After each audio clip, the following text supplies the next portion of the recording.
భోగి అనగానే పిల్లలకు పేరంటం చేసి వారి మీద పోసే రేగుపళ్ళే గుర్తుకు వస్తాయి. ఆ రోజున రేగుపళ్ళు కాస్త భోగి పళ్ళుగా మారుతాయి. సాయంత్రం వేళ చుట్టుపక్కల ఉన్న పెద్దవాళ్ళను పిలిచి వారితో పిల్లలకు దిష్టి తీయిస్తారు. గుప్పిటి నిండా రేగుపళ్ళు, చిల్లర డబ్బులు, బంతిపూలు, చెరుకు ముక్కలు తీసుకొని 3 సార్లు పిల్లలకి చుట్టి తిప్పి వారి తల మీద పోస్తారు. దీనినే భోగి పళ్ళు పోయడం అంటారు. భోగి రోజున దిష్టి తీసిన పళ్ళను తినకూడదు. 5 ఏళ్లలోపు పిల్లలకు భోగి పళ్ళు పోస్తారు. కాగా భోగి రోజు ఉదయం వేసే భోగి మంటలు కూడా మన ఆరోగ్యానికి సంబంధించినవే.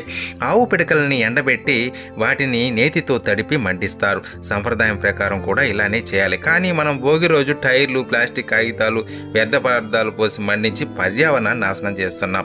10 గ్రాముల దేశీయ ఆవు నెయ్యి మండిస్తే 1 టన్ను ప్రాణవాయువు విడుదలవుతాయి. భోగిలో వేప, మామిడి, నేరేడు కలిపి ఆవు నెయ్యి కలిపిన పిడకలు భోగి మంటలు వేయడం ద్వారా అందులోంచి వెలువడే వాయువు మన శరీరంలో 72,000 నాడుల్లో ప్రవేశించి శరీరాన్ని శుభ్రం